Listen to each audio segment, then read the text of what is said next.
Ready enough. Good evening, and thank you for joining us this evening. Can I have somebody move action 1.02 to approve the agenda? Move it. Second. All those in favor? Aye. Aye. Opposed? Abstaining? Passes 700. In the event of an evacuation and we have an emergency and we need to leave the building this evening, we have 2 points of exit outside of the room. If you could pick the closest door and move as far away from the building as possible. Would you please join me for the Pledge of Allegiance? I pledge allegiance to the flag of the United States of America and to the republic for which it stands, one nation, under God, indivisible, with liberty and justice for all. And move into our public forum. I just want to make a reminder that you have 3 minutes. Mrs. Food will time you. And if you have not left your contact information with us at the end of the evening, just make sure that we have your phone number so that we can get back to you at any point with any questions that need to be answered. So our first person up is Pat Marino. Welcome. Hello. I would like to speak about the policy change a few years ago, whereas the Fulton City School District no longer honors the valedictorian and salutatorian. This is met with a lot of unhappiness from students and families. What is hard to reconcile is the way we make so much of our athletes. And don't get me wrong, I love our athletes. I love sports, I attend games our granddaughters aren't even playing in. I work the snack bars. Our girls play sports, but we splash all over Facebook the college commitments for athletes in a huge way, but we can't even mention our top 2 academic achievers. It's very hard to understand. These 2 students put everything they have into doing all the assignments, working hard, getting the job done. Why is it so wrong to have some acknowledgement for it? Our granddaughter did not find out her rank in time to put it on any of her scholarship applications. She had to write not available, which undoubtedly will hurt her financially, and that seems inexcusable. Publicly honoring these students validates the purpose of education. I'm really hoping with our new superintendent, this policy will be changed. A small group of people should not have been able to make this decision for a whole school district, because our main focus at FCSD is supposed to be learning. We are an academic institution. I've called around to different schools in the area, including Liverpool, which I believe our superintendent, Mr. Lawrence, is from, and they are still doing the honor and are surprised that we do not name our top 2. As a side note, I read an obituary on Sunday posted by the Fulton Teachers Association on Facebook for Mrs. Shirley Hayden, a beloved retired FCSD teacher. It stated she had a deep appreciation for education. She was 89, earning salutatorian honors from FCSD. As you can see, she was proud of that honor right up until her death. This is from a past honoree who wishes to remain anonymous. As someone who was honored as a salutatorian, I experienced firsthand how meaningful it was to have years of hard work and dedication acknowledged. Recognitions such as valedictorian and salutatorian not only celebrate academic excellence, but also serve to inspire students to strive for their personal best. These distinctions can foster a culture that values commitment, perseverance, and achievement, while also providing students with a sense of pride and accomplishment as they conclude an important chapter of their education. I hope you will at least take into consideration the comments you hear tonight and think about making a change for the better for students at FCSD. Academics can't send a video of themselves studying. Their rank is what they have to go by. Thank you for listening. I appreciate it very much. Thank you. Go ahead. Mark Marino? I'd like to share the perspective of watching a student who has achieved the status of valedictorian. Please take a minute to imagine coming home from school on a Friday afternoon, immediately finishing your weekend homework to ensure it is submitted early. The discipline required to avoid procrastination and the sacrifice of giving up a nap before going to your club sport practice to stay ahead. This isn't once in a while, this is every weekend. How about scheduling time to study or being the student that does all the reading assignment and has a Duolingo streak of 3 years practicing Spanish every day? Consider the dedication high school freshmen already researching graduate school requirements because they understand how competitive their chosen profession is. Despite this hard work, some receive no merit scholarships from their top choice universities because class rank is a primary factor in the selection process to these elite schools.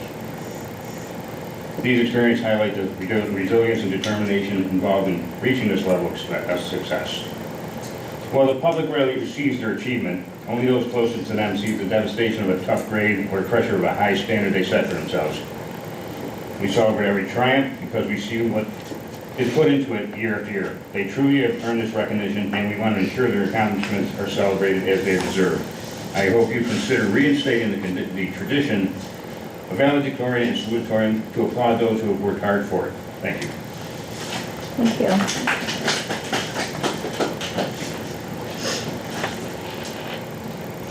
Tanya DeMars. I have a note written by my son Ethan that I'm going to read.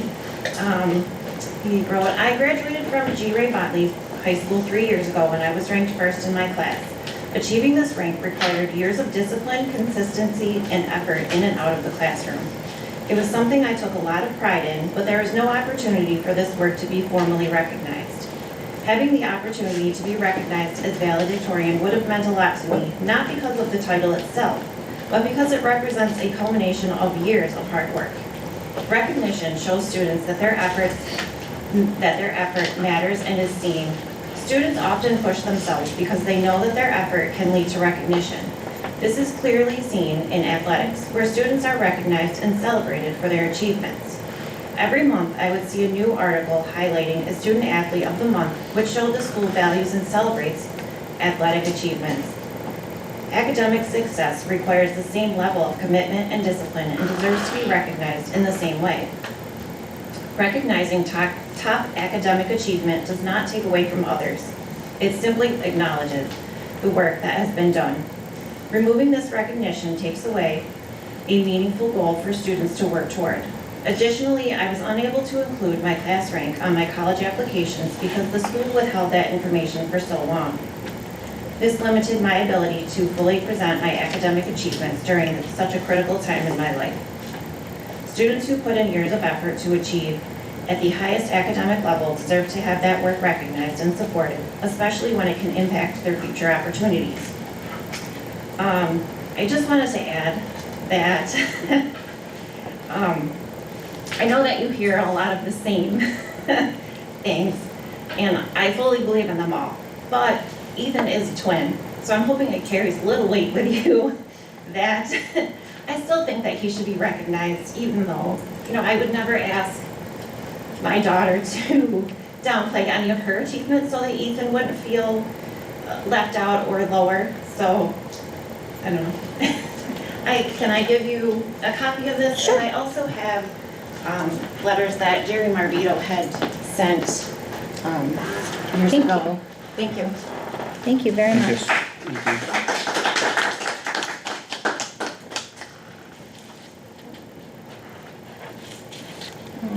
Abby Weaver. Hi, I just want to read a letter from my daughter Emma, and also shout out to the Fulton administrative crew that came to the Child Advocacy Center lip sync and is maybe thinking about a team next year to support the Child Advocacy Center's mission. So thank you guys. Work on your song. Emma graduated from UAlbany with a 4.0 in biochemistry and molecular biology, which I had to practice saying that. She also played D1 lacrosse all through her time in Albany, and she starts med school at Upstate in July. So this is Emma's letter. Good evening, members of the Fulton Board of Education. I graduated from G. Ray Botley High School in 2021, COVID. I asked that my thoughts be shared because I was the #1 student in my class the year the district stopped recognizing the valedictorian and salutatorian. I understand and respect the reason the district gave for making this change, supporting students' well-being and recognizing academic achievement are important goals. However, I believe it is possible to honor many high-achieving students while still recognizing these two top academic traditional positions. Recognizing a valedictorian and salutatorian does not diminish the accomplishment of other students. Academic honors are not a limited resource. Celebrating one type of achievement does not take away from another. From my own experience, removing the title does not remove the pressure associated with grades. Many students are internally motivated, Emma says myself included, to do their best academically regardless of titles. Students who strive for the highest GPA will continue to do so because of their personal goals, not because a title exists. I believe the district's current honor system does a great job recognizing many high-achieving students. I hope the board will consider that these recognitions can coexist with the traditional titles of valedictorian, salutatorian. Thank you for your time. Thank you. And Brittany Jared. Sure. Thank you for listening to us tonight. I found out about this morning, so I'm really happy that I did though, because this was near and dear to our hearts in 2022. Mary was the unofficial salutatorian. So I guess they all kind of learn their rank, know where they all are anyway. We didn't fight that hard as parents at the time because we were just too busy celebrating what she had achieved, which was tremendous. Also, the decision was made, I believe, in 2021, and I don't know how much input there was. So I'd invite you to review what actually went down during that period. I know it was COVID, and a lot of decisions had to be made, and maybe there were different reasons that went into this one, but I guess I'm here to say that I agree with the speakers and what they've said tonight. I also know it would have been really cool for her. If she would have known this was happening, she may have gotten something to me, but like I said, I think I found out about this at 9 o'clock this morning. So she's going to graduate college this year, and she's going on to get her PhD in physiology. I have to practice saying that word. And she was acknowledged by the Kiwanis Club. So I would also like to thank and acknowledge the Kiwanis Club tonight for their continuation for believing in academics. And I know the school does too. So again, I'm not sure all the reasons that went into eliminating those two titles, because the kids are given, the ones that work and achieve high grades are given like these special stoles, or they wear them, which pride, as well they should. So if the board is considering bringing this back, that would be, I think, a benefit not just to the kids, the families, but to the current students too. It's an acknowledgement of what they can achieve, right? And then they have an example of people that have done that. So thanks for listening. Thank you.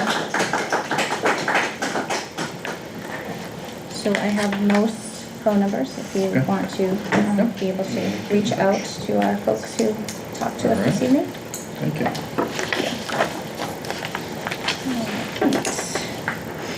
Action 1.06 to approve March 24th's regular meeting minutes. Somebody move that. Move it. Second. All those in favor? Aye. Opposed? Abstaining? Passes 700. We have quite a few things on the agenda for the next month and a half. Tomorrow night is our BOCES annual meeting. It is out in Mexico. I'm not sure how many of you are going, but I hope to see some of you out there. It's nice that this year they're doing something a little bit different. It's not just the meeting and the dinner, but there are courses that you can sign up and pop into and see what our students are doing around the county out at BOCES tomorrow. So if you have the opportunity to get out for any of it, please feel free to let Mrs. Schrute know. April 16th is our first community budget forum. You can come here to the Education Center, or you can access this online. Is the link on our website? It is. In fact, Alex moved all of the budget information, so it's right on the first part of our website. Okay, so if anyone is interested in joining us virtually tomorrow or Thursday evening, you can go right to the front of our website and you will find the link to that forum.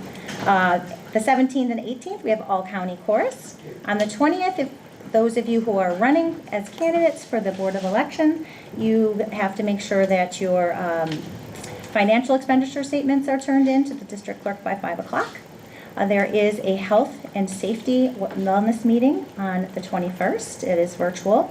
Also, just wanted to touch base. We have a tentative meeting on the 21st. Is that something that we are definitely doing, or will we be taking that off the list after this evening? Well, it depends on if your action later tonight. So Okay. if we're moving forward with approving our budget figure, then we wouldn't need to have that meeting. All right, so at the end of the evening, folks, I will let you know if we have a meeting next Tuesday or not. All right, 22nd, we have a policy committee meeting, that is virtual.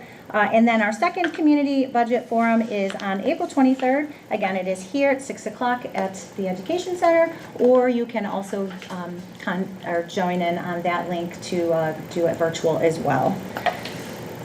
Regular board meeting on the 28th for sure. On the 29th, if there are people out in the community who are interested in running for the Board of Education, if you have already picked up your packets or if you have not picked up your packets yet, to collect your signatures, they do need to be in to Mrs. Trude by 5 o'clock on the 29th. She will be pulling for Board of Education names for the ballot order the following morning. May 4th through the 8th is Teacher Appreciation Week. May 4th is also our Title I engagement. We have two meetings. There's one at 9 o'clock and one at 6:30 p.m. You can come and join our folks here at the Education Center, or you can join virtually. There's an option for that as well. Public registration to vote from 11 to 3 is at the Fulton Education Center, room 110. Is that the last day that they're allowed to? It's just giving them the opportunity, it's not last day, but they need the Okay. opportunity to be able to. Okay. May 6th, the cybersecurity presentation. May 7th, we have a community budget hearing. Mother's Day is coming up on the 10th. Regular board meeting on the 12th, and really important for our community members on May 19th to get out to vote for our annual budget board election. If you live on the west side, you'll be over at the War Memorial. If you live on the east side, you'll be at the community center. Any questions that you have that goes along with the Board of Education and where you vote, if you have any questions, please feel free to call our district clerk, Mrs. Trude, and she will make sure you get the correct answers that you need for that. And I think with that, we're going to turn it over to you, Mr. Lawrence. Well, quick question, Mr. Lawrence, before we start. Yes. I was just wondering, when it comes to policy discussions, just for us as a reminder in the community, do we discuss anything in the policy committee itself and then bring it back to the board if there's ever questions or anything, or do we discuss it in the board and send it to the committee?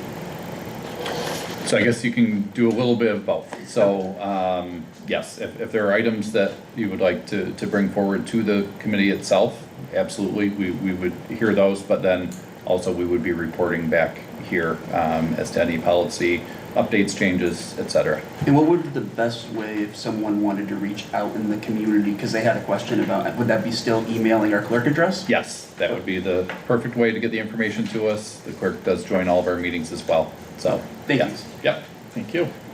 Good questions. Yeah.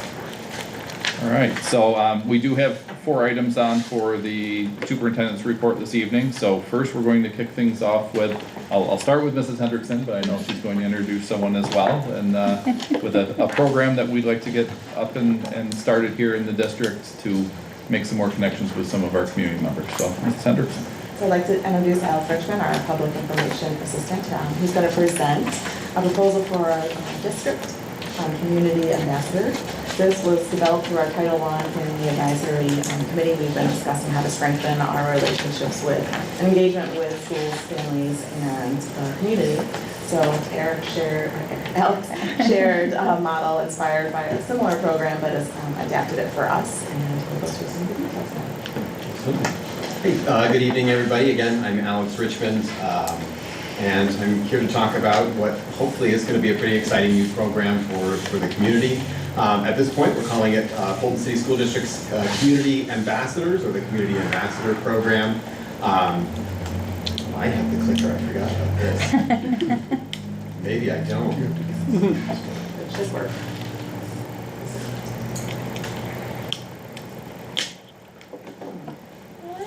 All right, you might just be my clicker, Renee. I will love to do that for you. So just speaking generally here, what is this program? So this Community Ambassador Program, if it's something that we move forward with, is going to end up being an immersive, year-long, hands-on educational experience, specifically for members of the Fulton community. So this is not for staff, this is not for students, this is for everyone outside of the walls of the school. And it's meant to really educate the community about the district and how the district is functioning.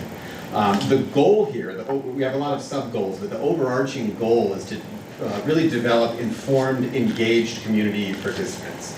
And at the same time, community advocates, people who can speak on the district's behalf. We're also really trying to build up that sense of trust between the community and the district, and this is a pretty exciting way to do it. So again, at the top level, this is taking place over a 9-month period. If all goes well, it would start in September, continue all the way on through June. And essentially would ask the individuals who are part of this program to join us for full-day sessions each month. So 1 day a month, they would come to the district. We'd probably start even in this room, who knows, and then potentially go out into other locations and other experiences. So this program really, I will not take credit for it. Something that actually was first kind of developed at the Franklin Howell School District, and they're out in Missouri. They're just outside of St. Louis. They're actually one of the top ranked districts in that state, but they're really not too much bigger than we are. So it's something that we can actually pretty easily bring here with similar results. So they started this about 4 years ago. They've kept this going ever since. It's become incredibly successful. I believe their first cohort, actually I think all of their cohorts have been around 20 to 25 community members that they bring in, again, for the entire year. They start them off in September, they keep them going until summer, and they just saturate them in the district and what the district is and how it actually functions. What's cool about the Franklin Howell district is their program has become so successful that former cohort members, former participants are now actually using their experience within their Citizens in Our Schools program as kind of a credential when they're applying for things like Board of Ed candidacy, substitute teaching, things like that. Like they wear it as a badge of pride because, hey, I really know what's going on because I went through this educational program. So they put together a quick little promotional video that I think is worth a watch just to show the kind of unity and hype that this kind of thing generates.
I'm so disappointed this is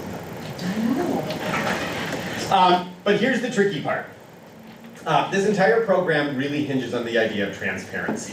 So an absolutely essential component of the Community Ambassadors program would be that it needs to examine the district, its leadership, and its programs in a very authentic and honest way.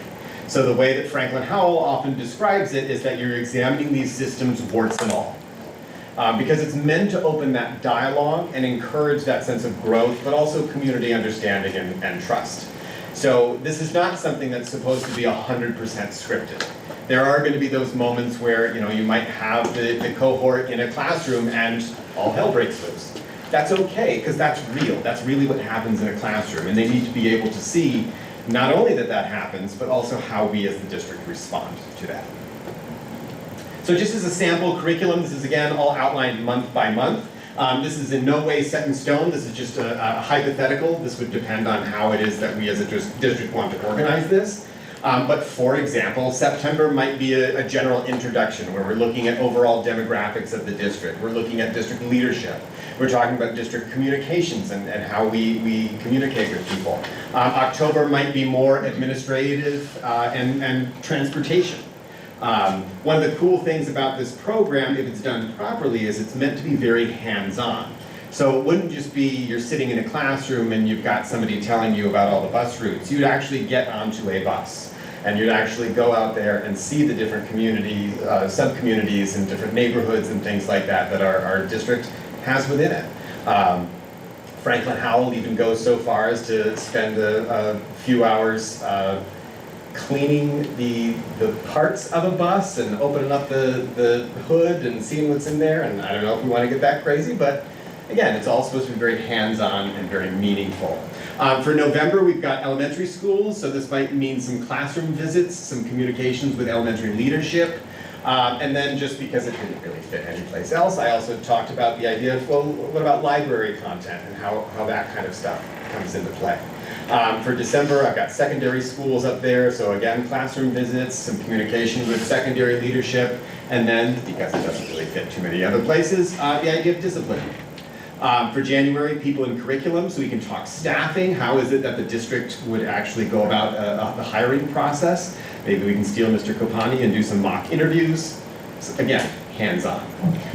Curriculum building, attendance issues, all that kind of stuff. Mark just looked at me, I don't know if I said it. For February, nutrition, school emergencies, and technology. It's a little bit of a catch-all day, but so is March. We can talk about cafeterias. We can actually get that cohort in there helping to prepare lunches and seeing what really goes into that kind of thing. We can talk school emergencies and how those kinds of things play out and are communicated. And then overall tech. For March, we've got finances, facilities, and athletics. We can talk budget and finance sources. Kate, we can have them make their own budget. I was gonna say, how do we make that hands-on? Oh, I have ideas. We can talk facilities, we can talk overall athletics and sports. For April, we've got special education and all the post-secondary stuff, so all that college and career readiness. There's a lot of cool opportunities and things that we can show people. We can very easily plug in the early college program for that particular day. And then finally, for May, to really wrap this all up, kind of looking at our community partners as a district and also to do a little bit of a give back day. And I did have a chat with the ladies who run Synergy, and they would absolutely love it if we were to bring some members of the cohort to plug into one of their park cleanup days. So again, this is not set in stone. This is in no way, what has to be, but just sort of a layout of what could be. And then what that would look like on an even more micro scale, something like September, which again is supposed to be that introduction to FCSD. We might start with a general introductory activity. We could do some introductions, some icebreakers, kind of establish some group norms and procedures, and then go on a tour. So hop on a bus, take people to all 6 schools, see the different buildings as they are, as well as the education center, who's there, what's going on in those places, stop for lunch, and then again, probably come back to a place like this, where we can have a discussion with district leadership, what goes into leading a school district, how are decisions made. I'd love it if we had some Board of Ed members there as well. I think that would be valuable. Yeah, absolutely. lunch provided by the school district. Or are we on our own? Well, in theory, that would be ideal. And again, this is all going to depend on funding and whatnot, but that'd be a nice thing to give to some of these people who are giving so much of their time. Then we can do a little bit of a classroom activity where we're just looking at the overall demographics and the geography of the district.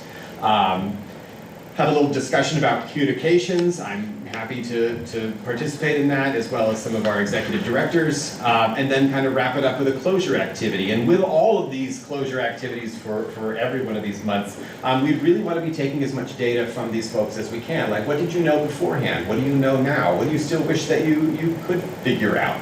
Because that helps us moving forward in terms of not only how we educate people within this program, but also how we educate people at large, whether it's on social media, through Parent Square, through press releases, or what have you. So that's, again, just a sample. As far as how quickly we would need to move on this, we honestly need to get going.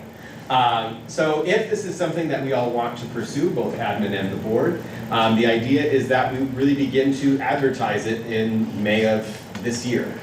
We'd probably need to put some sort of team together that could help to begin planning for this, with the idea that in June we could actually put out an online application where prospective ambassadors could sign up.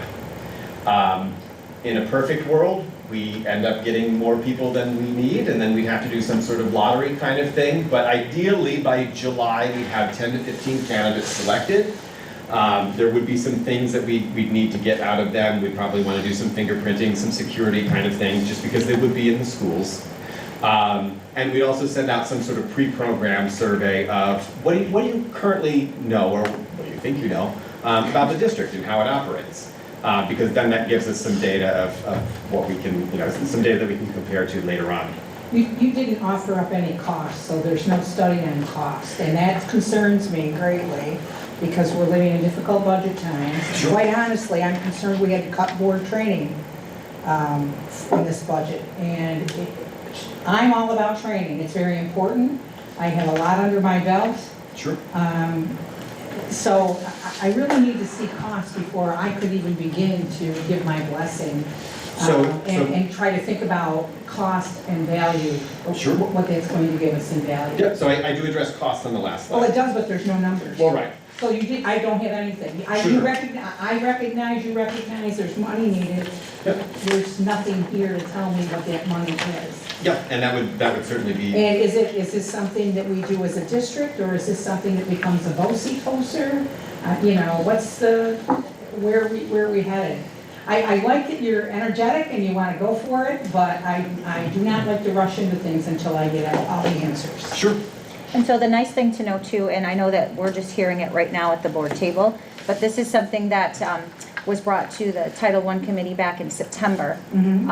And I think that you guys, I know that I was at that meeting, but future meetings that you've had since then, you continue to talk about this program? Presented it to the admin team about a month ago, and then we asked if they were comfortable with this to move it forward to present it to you as an idea. We can certainly go back to with some costs. Yeah, definitely. I am a Good to hard know sell. I mean, everybody knows it. I'm just. But I have an interesting question from a different perspective. Sure.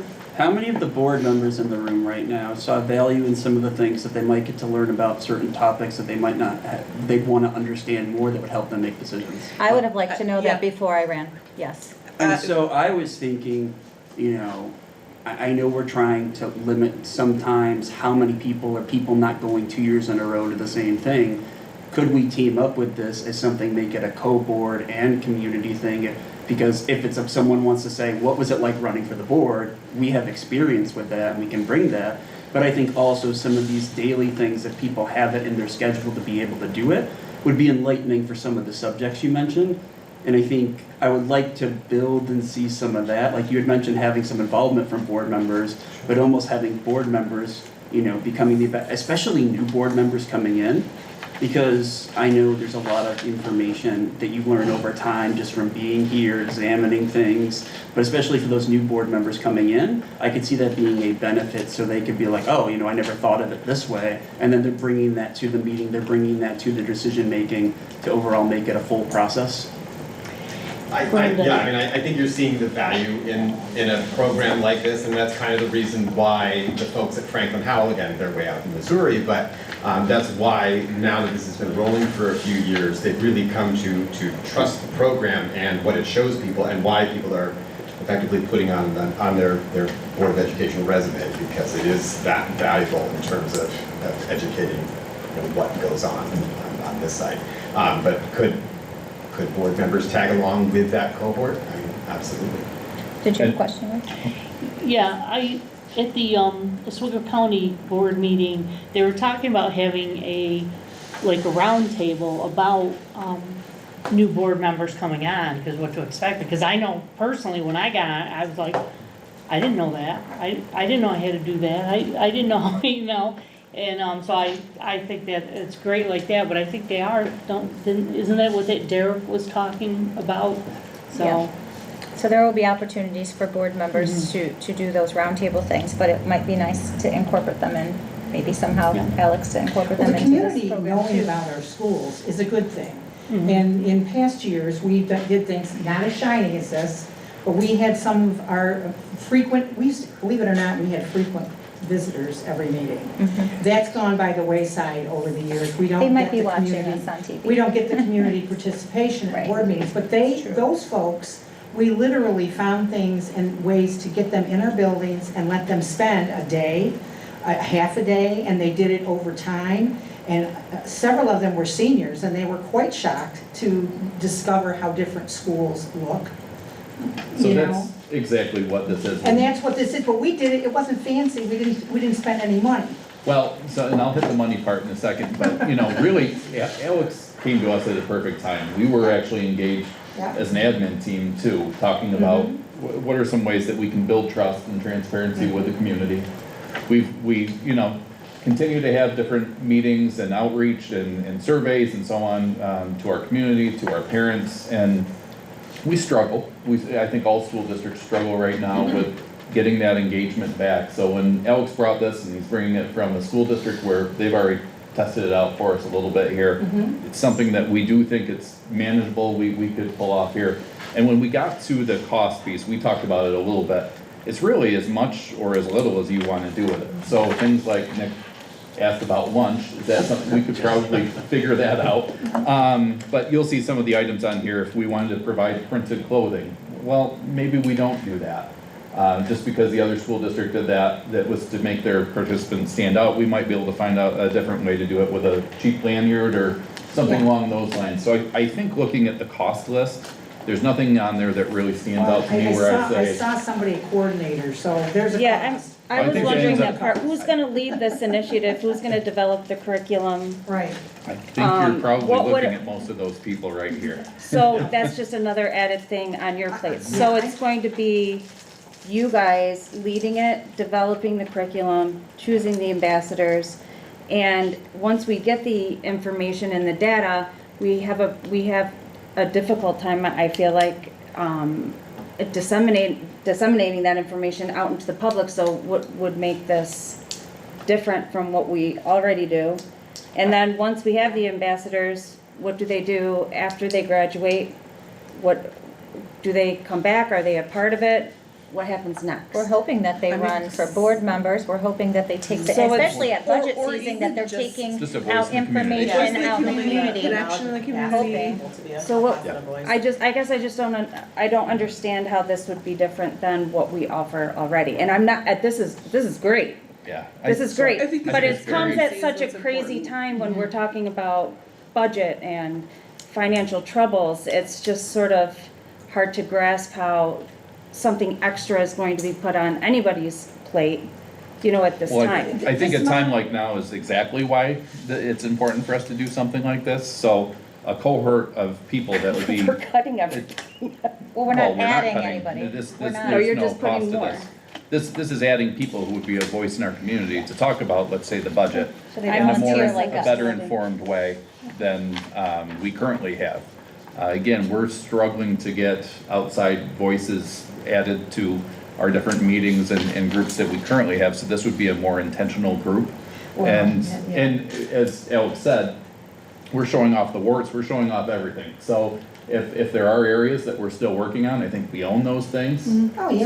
So folks understand that we're not just trying to show off the glossy stuff that looks great, it's, there's a lot of hard work also happening behind the scenes, I'm so. concerned about the fact that it's one day a month, but not everybody has the luxury to give up one day a month. People that work nights are gonna be sleeping, they're odd man out. So to me, I'm thinking, this is a nice idea, but maybe we can refine it and make it work a little better and open it up to more people in the community, because this is very limiting. It's How would very we do limiting. that, as to though? who can participate. I mean, when I idea. want to do something, I make sure that I plan to do it. I mean, Well, that's taking No, one but day some off of people work don't per have that month. luxury. Some They people don't can't have that work luxury, right, around- I understand where you're coming I from. volunteered to do the finance one on a Saturday. So here's my question, because this was a thought with the scheduling, because Robin brings up a good point. There are those people who might be interested and cannot take off time.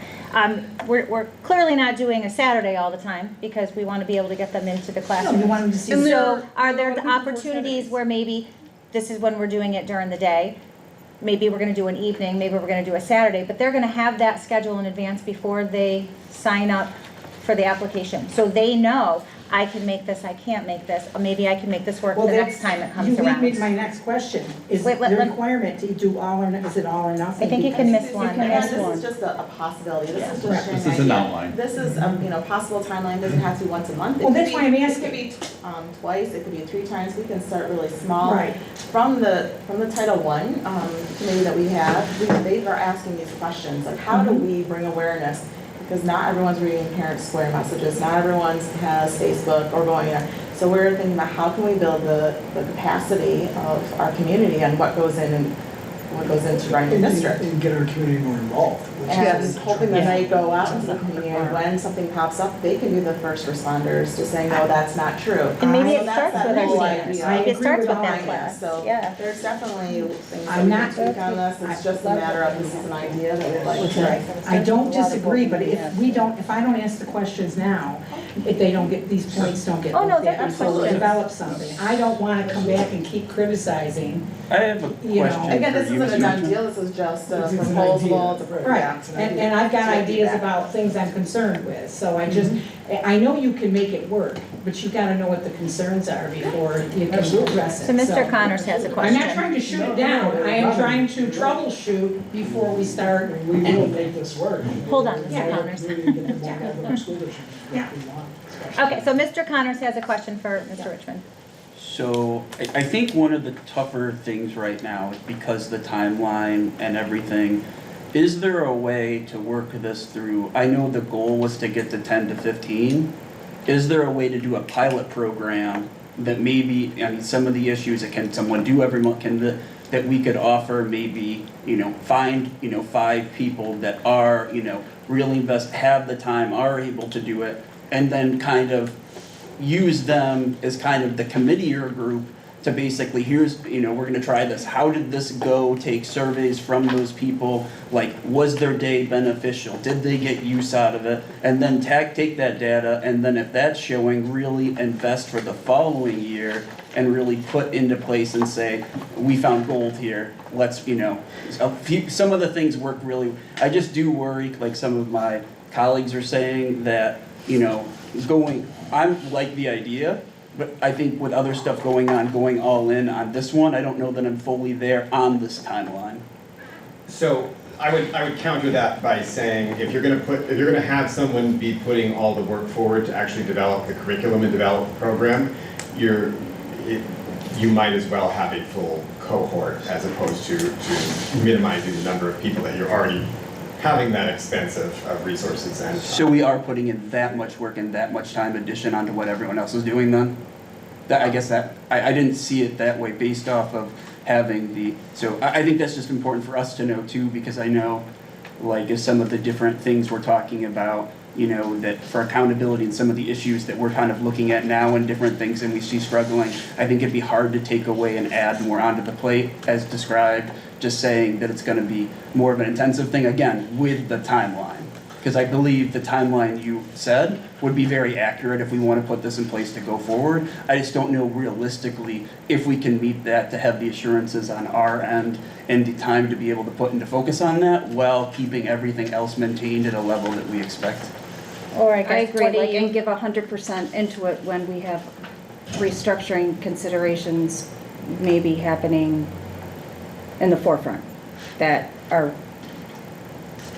I mean, we're gonna have to deal with them this coming year, like, things are gonna look a little bit different, right? I'm sure. And then how are we going to add that on to everything else, I guess? I guess let me ask The reason I this. started, since everything is changing, now getting the public informed as to why they're changing and how they're going to look into the future compared to what they have done because of the budget. So this might be the opportune time. And let me ask, Maybe we have a you, half how day. much have you guys put into this already? Because you said you guys have been talking about it since September. So it's not like you haven't done anything on it and you're just gonna jump in May and start with We've program. just been discussing, we've been researching, we've been doing various ideas. There hasn't been a whole lot of time put into this. No, okay, not a whole lot, okay, Now, but we have a lot We of get to know resources. what. okay. So again, consider, I this was is the idea curious. stage, so the feedback is important. Hearing everyone, what the ideas are, what the thoughts are, and part of it is, we need to repurpose. It's an ambassador program. We need to think about, some of the old ways aren't working anymore. Right. When we have Title I parent, Renee and I have done this for 2 years, we've worked our tails off to get 3 people there. You know, it was 0, then it was 1, then it was 2, now we have 3 or 4 regulars who are coming to those meetings. If we can get 12, 15 people who are regulars and involved in these kind of things, and that takes the place of that, or is an addition to that, that's important for us to hear, because those 2 or 3 voices speak up. They're now part of our district coherence council, they're part of our site-based meetings, they're making their voices heard because they feel that they have an understanding of what's going on. So that's part of where this is coming from as well, is we know that those are folks who are ambassadors. They've given us some feedback about timelines, when they can get there, when they can't, how that works as well. So again, this isn't a done deal in any way. No, I didn't think so. Yeah, it was just, I- here's that's some why I'm ideas asking that the we have, questions. what are your thoughts, where can we go with this, what can we do? And as far as the money, every time I see this, I'm like, how can we talk to our local businesses, how can we find ways where we can get resources and things that way? The biggest expense is gonna be the time resource, and I think that's where Jen was going with this, is how do we get our folks who are gonna be involved the time to make a quality program? And then we're in hopes that once they graduate from this program after a year, that they volunteer their time They to continue be to invest in part, us. to invest in us. So that is what we're hoping to do. Yeah. Yeah, you That's got the it. goal of it. Yeah. Volunteer their time, I mean, when you On say a- volunteer, I'm Maybe as thinking a board ambassador, member, just maybe in some of our committees. They want, positive like, voices out in Correct. community. And join a Right. committee. Okay, Yeah. that's how I understood it. All right, I want to make You sure got I'm tracking. All right. Can I toss 2 points out that I've wanted to make for a while? So one of the really cool things about programs Well. like this, not just at Franklin Howell, but in other places around the country who have something similar, in some of those communities, there is a concerted effort to work with local businesses and things like that, local employers, I should say, to really make sure that there is some availability for those people who, like you said, are, I have a 9-to-5 job and it's really hard for me to get away. Some of these programs have then reached out to those employers and said, hey, would you be willing to donate to the district these 9 days so that your employee can come here on behalf of the district, and in return, we put your logo on the back of the t-shirt kind of thing. But You're back to a t-shirt and I'm not there yet. But if you look at like some of the stuff that Mark has been able to do with Champions and some of the networking that we've made with some of those local businesses, it'd be something very similar where, we can potentially reach out to some of these business owners on behalf of some of those people who really want to be a part of this program, but they can't always. Also, in terms of numbers and impact, like yes, you are talking these 10 to 15 members of the cohort, but the entire time we're following these folks around with a camera. And so we'd be putting out a lot of promotional materials on behalf of the district so that it's not just these people who are being educated, it's them being educated most directly. But then we would also feed out bits and pieces of, this is what we learned today, this is what I'm really excited about. Hey, did you know that the district X, Y, and Z? And then that feeds out through Parent Square, through social media, and all those kinds of things. So it does have a bigger reach than just that cohort. Thank you.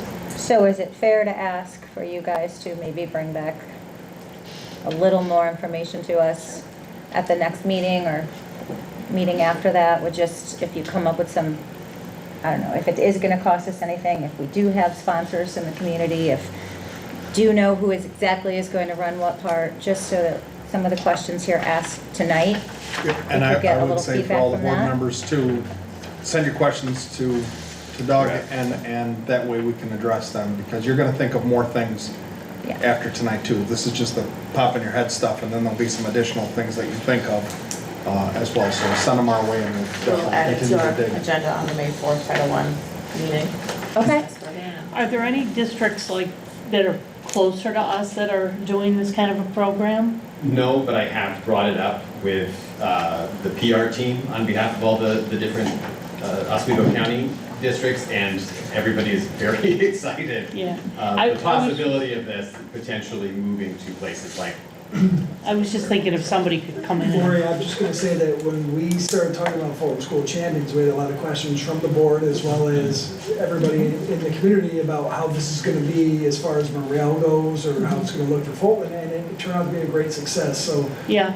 Yeah. I really do trust Alex. and Oh, his no, opinion. I'm just saying that if somebody was. Alex No, I trust Alex too.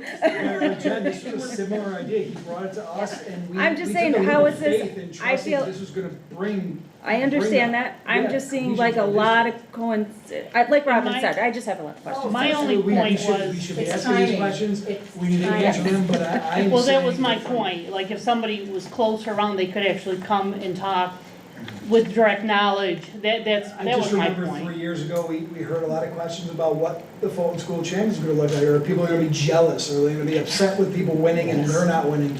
I'm just saying that, I'm sorry, Alex brought that to us and it's been nothing but a success. So Yeah. I trust his opinion about At, this. at, Oh, no, at I minimal agree to too. no cost. Yeah, And no cost. Well, we do have Minimal a to cost, new but cost. actually that budget's Yes. all donated. It's Yeah, all- that's what I'm saying. Yeah. We brought in our community, that's why I said minimal to No, no, you'll yes. see that this week, a local business donated $300 to our That's champions. fantastic. No, that's Yeah. great, but They I said no covered- cost. But this to the system isn't district. built up the same way as And that's what we're champions. looking at here. We're trying to find a Yes. minimized cost. I'm Thank you. saying, timing is Yes, everything. I agree. We're cutting the training I know. budget for board members, which is to me, the most important people that have to be trained Seeing that. first. Yep. Then we need to get community We people haven't cut familiar the with our budget for schools and training. our systems. We And haven't I cut do, the I do budget that, for whether I'm training. sitting at this table or not, all the time, I'm educating people and telling them who to call, who to find out if they're really bothered by something, or I alleviate their fears by saying, you know what, I've been in the buildings, I'll tell you what's going on, ask me anything you wanna know. Or call and arrange a visit, somebody will take you on a I visit. know you do. I think we can do this at very minimum, if no cost to the district. Well, again, I don't think you're hearing me, and I'm getting frustrated. We're cutting the budget for the Robin, I need to board. correct you, Robin, we're I not. don't think We've we're- never said that we're cutting the board. Well, budget. it looks like it when I look at the Okay. numbers, it looked like it No, was less. yeah, so I don't know where, we can talk about budget Okay, later. well, but- all right, but okay, we're- then but no. I misunderstood then Okay. what I read, and I would be happy to talk about it and talk about this after. The finance part is what I'm interested in, and so I won't give my blessing to something until I know what I'm in for. That's fair. And that's who I am, and these folks know it, it's not personal, it's a good idea, there's good stuff here, I'm not opposed to the idea. I have just concerns of what our priorities are and where the resources are going to come from, as well as the human resource that's going to be required of folks. Because the other concern I've had for decades is how much we dump on people's shoulders, because you folks are great about taking it on, you never say no. And there is unfairness to that, and I recognize it, and so sometimes I know that I have to pull back and say, you know, that's probably too much for this district right now. So, again, no offense intended, we never met. Good job. And guys, it's just me being me, I gotta have these answers before I give my blessing. That's fair, Robin, that's fair. An idea we had, Thank another way you. to hold engagement. Can I ask one question? Sure. You said that the school district that, as you say, is in Minnesota? Yeah, Franklin Howell, Missouri. Missouri, sorry. That they are about the same, maybe a few more students, and are they the same, like, They're bigger. social, They're economic? bigger than we are. I don't know their. Okay, I was just curious, like, you know, They've got how gambling close books are out they there to that us? support stuff, so. Yeah, just was curious for my own Sure. I've been to St. Louis, it's quite nice.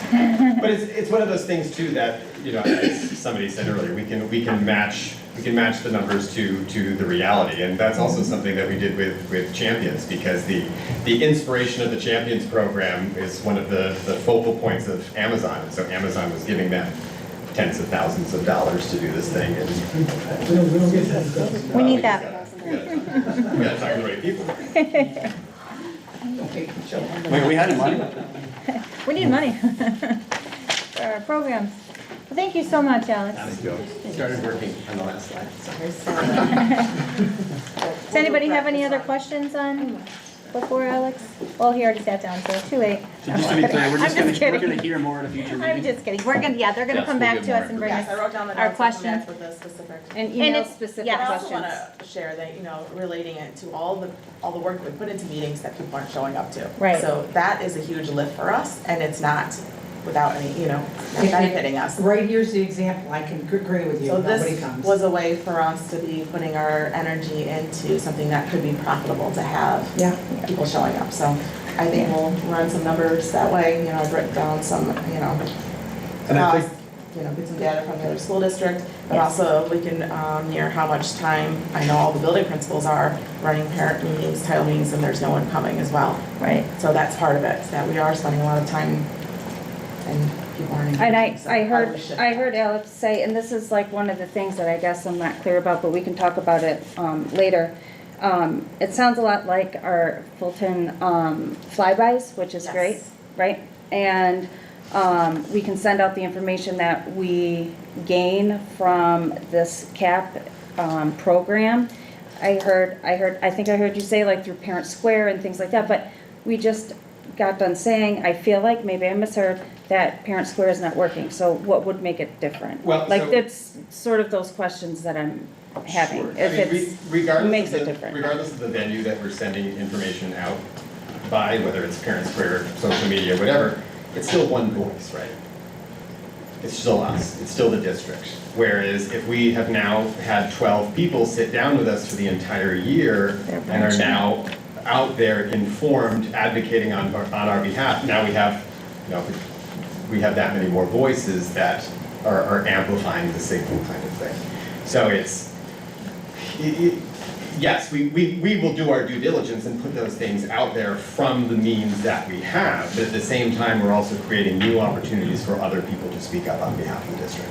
The Oswego County Sheriff's Department has done something similar too, with like ride along Yeah. with an officer, and I think that it's a great way to know what's available and for people to ask questions, to be able to share with the community.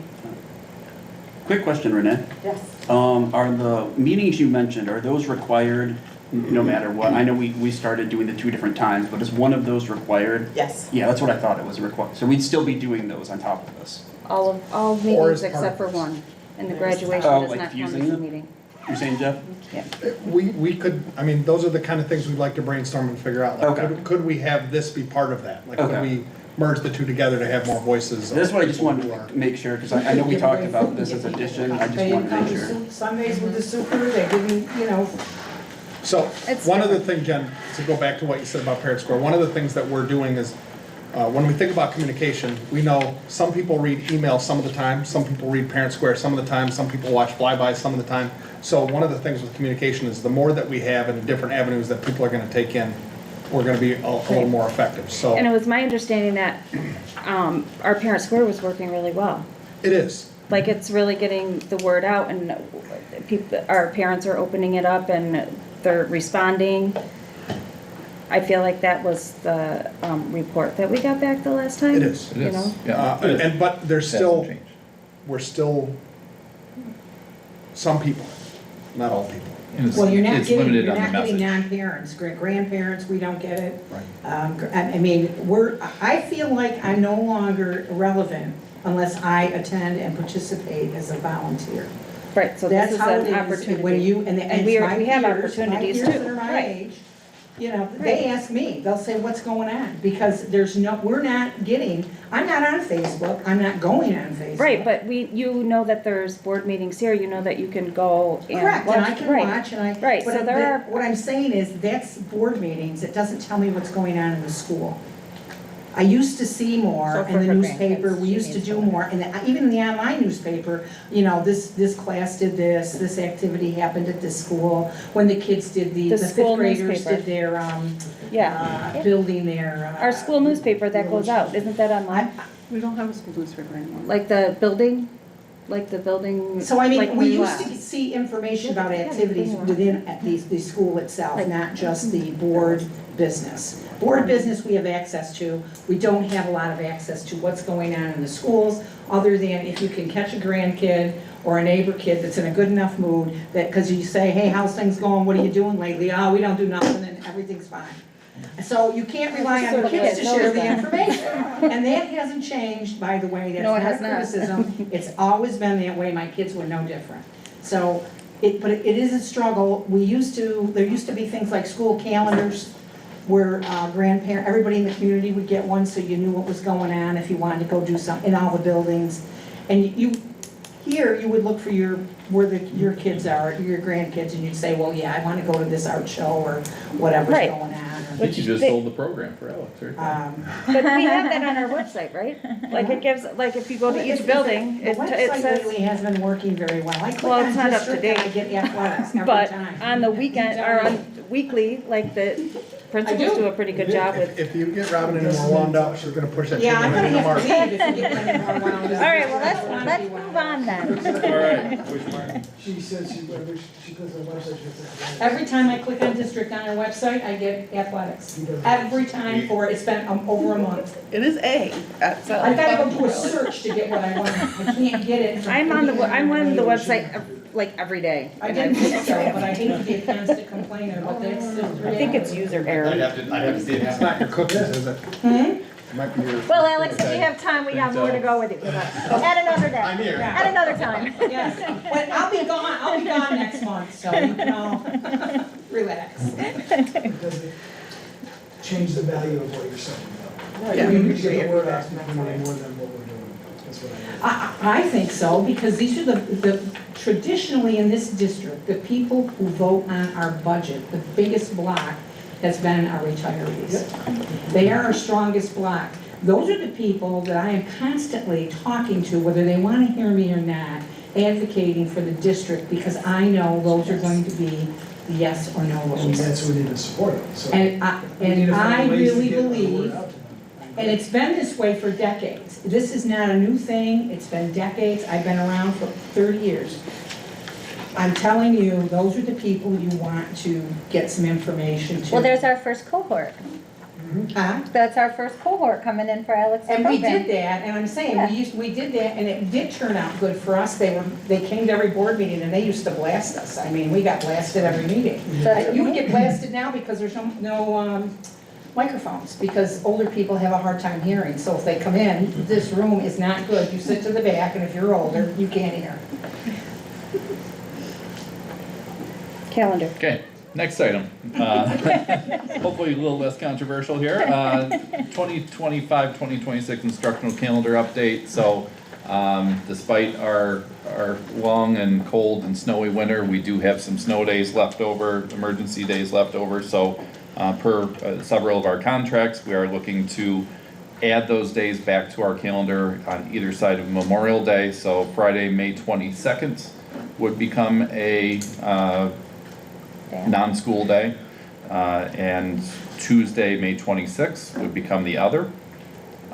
We're also, just as we look at the end of the school year, looking at that final week of June, the 22nd, 23rd, 24th, and 25th, making those half days for our pre-K through 8th grade students. We would still have Regents exams following that normal schedule as we typically would, but giving our elementary, middle level folks, junior high folks a little bit of relief that week. And then the 26th of June would be a staff-only day. Quick question, because normally we do not have meetings on days that we don't have school. Yeah. Is that is a board meeting day, the 26th? So we would have to talk through, So we either need to decide if we're switching that day or if y'all are coming in that day. Would it be, is it, it's the 4th? Yes. And normally that doesn't affect us except for when we have that extra snow day to throw out there. Right. 'Cause- so that is something that, we can talk about at the Yeah. next meeting or so and figure out what you guys want to do. Which these days do become days that all district buildings are closed. So we would likely have to. We should be moving the meeting to a different date. Yeah, Yep. So I And just you wanted, want to not take care of that now? we could. we could. We could definitely do that, so we could push it. Does the Wednesday work then? We, I mean, no.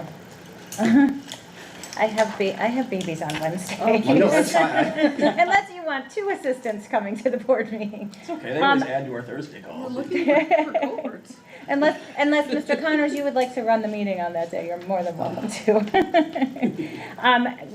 We could either push it out to that first Tuesday in June, or we could do the 19th, if it's more back-to-back meetings though, so that's the only Do we have to have concern. two necessarily, or no? June 2nd. Yeah, so maybe that's something we'll have to Yes. take a look at our district calendar. Okay. Just to make sure, as Desiree mentioned, district concert on one of the dates. Why don't we take a look and then we'll have a Just kind more of, information at the next meeting. yeah, or Does that throw it work? out to us in the, Yeah. Are you talking about June? May. May Oh, 26th. Okay, because I'm looking, I'm like, I don't see. Yeah, May 26th, so they have no school, so the buildings will be closed. We're gonna have to move our meeting. We won't be able to do the meeting because the district buildings will be closed.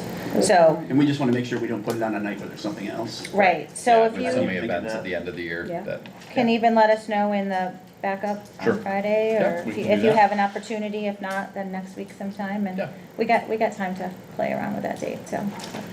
Okay. Just didn't want it to get too far ahead of us Sure. before Yeah. any of us start thinking Good about it, so, catch.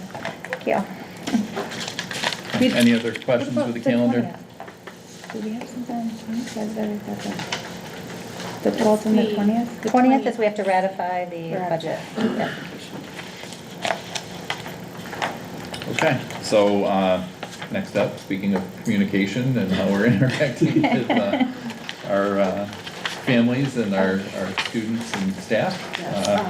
So I apologize, this isn't a presentation. We had responses coming in from the surveys even on Friday night. So I will give you a rundown of an update. So as part of the requirement process for the GSIP and ASSIP, we administered 4 surveys that are replacing our strategic coherence plan surveys that really assess the consistency and effectiveness of the key systems across the 4 areas. So in the packets that I provided you, you'll see that there are 4 different surveys that were administered to school-based leaders, staff survey, family, and students. So what's different is there's a school-based one where previously we had 3 was staff, students, and families. The questions were focused on teacher learning, rigorous instruction, every child thrives, and attendance, which were all in our previous one.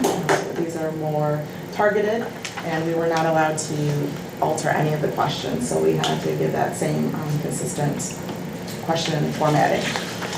So as we were looking through the participant, at first we were thinking it was much lower, but then going through it a little more in depth, we realized that adding the school-based leader survey included our principals, assistant principals, department chairs, facilitators, content specialists, interventionists, and our student support team. We really wanted to make sure people's responses were anonymous, so there were 32 responses in that survey. Typically, all of those responses would have been in our teacher survey. The teacher survey was limited to just FTA representatives, so just professional certified people. So our results in the fall, we had about 300 people participate in the survey. This spring, we had about 204, which actually is a pretty good number considering we didn't survey all of the clerical staff, aides, monitors, so actually that was pretty good. Our students shifted from the fall being surveyed 3 through 12 to 4 through 12. In the fall, we had about 1,217 people respond, and this time we had 1,150. So again, our numbers are pretty stable as far as that goes. So last night we had our district coherence meeting, so part of that process was sharing this information. So the first packet that you have, the first page is the overview of who was surveyed and how many responses, and then the next several pages are a general overview of how each of the different participants responded and takeaways. So last night we had the members from DCC analyze this data and provide us feedback. They had targeted questions to analyze. We also gave them the specific questions that were asked in each of the targeted groups. Key, I guess, big findings were that in our district, relationship and belonging is strong. That's pretty consistent. But some of the challenges that we see, that we have systems in place, but they're not consistent from classrooms or even from buildings. So that's an area that we need to focus in on. Our instruction, our vision for our instruction is strong, but again, that's not consistent among classrooms, buildings, and the students also responded that they confirmed that rigor is present, but it's not consistent everywhere.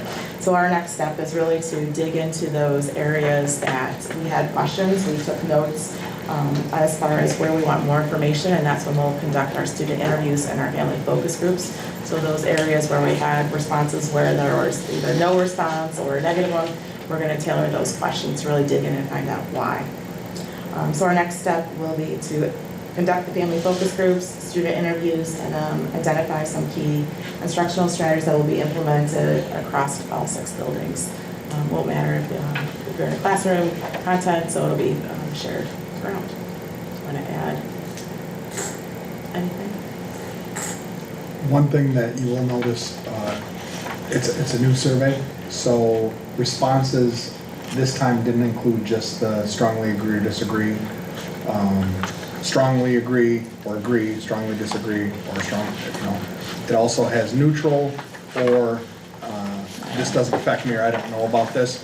So what you'll see is where we were seeing higher percentages of responses, a lot more of those responses fell into the neutral or I don't know about this. So you see a little bit of a drop. When we give this survey again in the fall, it'll be apples to apples. So like if you compare this to the old survey, it's not quite as much because the format changed a little bit. They were not open-ended.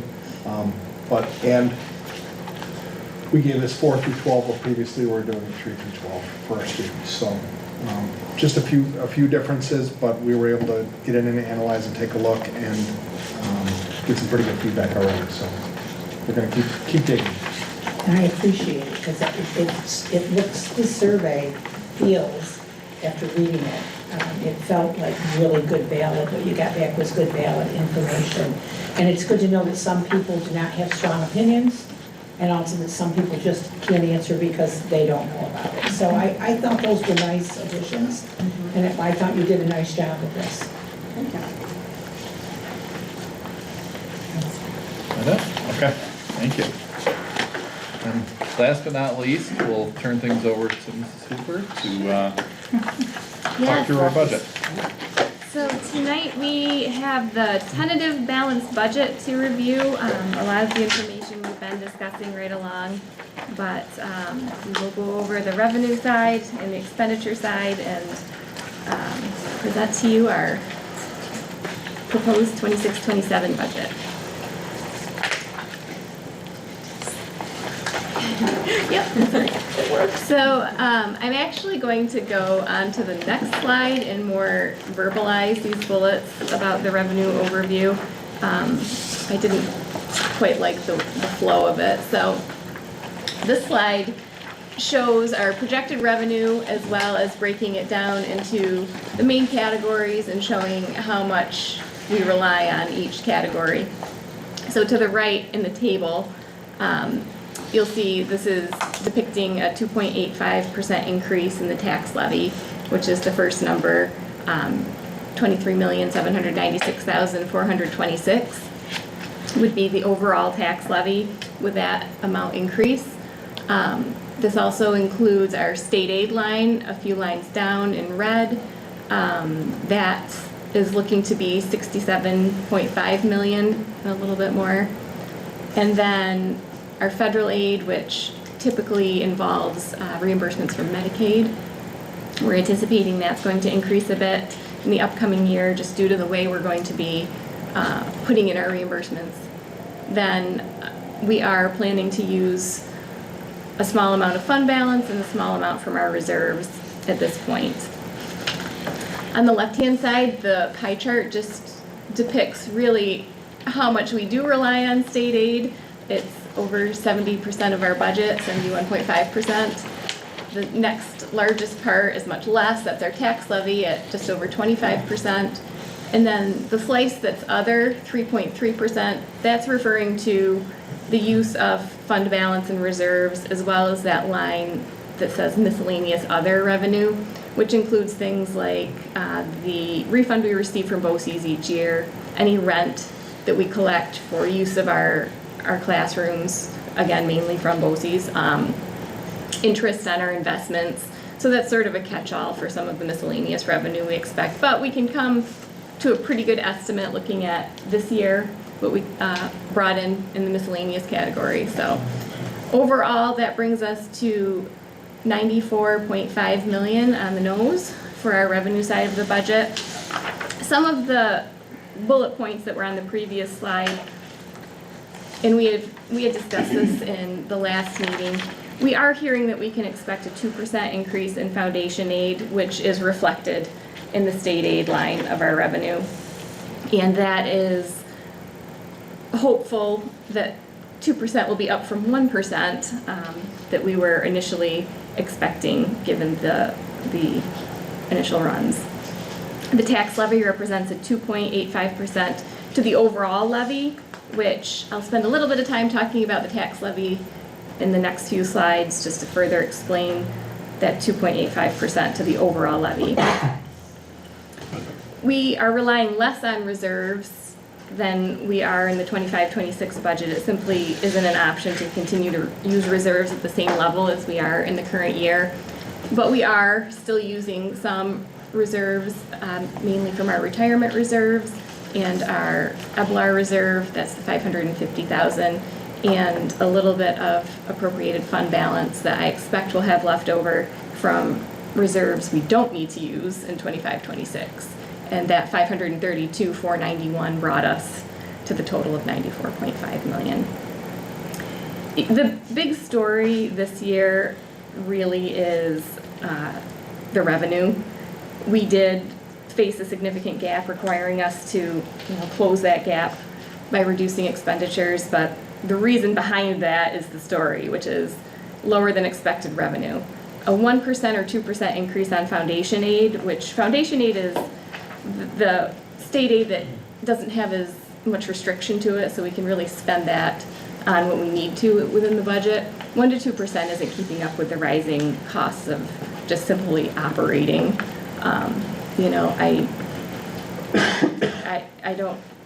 I can't say enough how much that impacted this budget and really influenced where we landed with our total revenue number and expenditure number in order to balance. Well, and our federal revenue didn't help us either. That was pretty flat. And McKinney-Vento, we're gonna have to make up the difference because of energy. They made no allowance for the increase in energy costs, let alone whether or not, the number of students involved. Right, right, and they don't look at the whole that's an picture. important point. Even if enrollment were to decrease, those Right. fixed costs don't. That's right. You still have to run the facility and. So just to be fair, we took hits even, and we don't rely on a lot from the federal government, but every dollar is important to a district like ours. So I think it's important to there's been a lot of hits on our revenue side that I don't believe most people understand all of the pieces. And there's a lot of pieces to get to this, but you're right, we rely heavily on foundation aid. And yet we have requirements to meet from the federal government, and they do not keep pace either with No, the cost of escalating educating costs. students and the Right. different needs and things that we have to provide, that doesn't really. They've never paid their full And it freight. doesn't decrease at the same rate that enrollment may decrease. Just Right. because enrollment went down by a few Right. students, the cost of educating students didn't change at that same rate. Well, So- they've never paid their full freight on the requirements that they held school districts to. And we got it increased, but I believe we lost the gains we made 10, 15 years ago. We've lost those gains, and we're back to a much smaller percentage. And yet it's their mandate that we are meeting under their specific requirements, which do not come cheap, because they give us some pretty heavy-duty requirements. Yeah, and as I said, while revenue is the story, we did try to do as much as we could on the expense side. There are always areas to improve. There are always places to look for where you could realize some cost savings. This year we took a little bit of a different approach. We had a team that met for several weeks involving a few people from our admin team and then union leadership. And we sectioned off the budget into kind of digestible parts. It's a large document, and really went line by line. And people asked questions, brought up really good points. What does this line mean? What is that money really spent on? Does it need to be that much? Is there a way we can find areas to save some money just by going through the budget and talking through what some of these items really are? So that was, I think, very valuable, and I think it also helped more people sort of understand the whole process and everything that goes into it and how much information there really is to go through when you're building a budget. So I think that that was a very good process, and hopefully we'll continue to use that in future years. A little bit more on the tax levy. I know this is everyone's favorite slide, but I'll just summarize. So this is a tax levy study dating back to 2015-16, and it's showing what we levied, the increase over the prior year, the percent increase, and then what we could have levied and the possible increase in dollars and percents.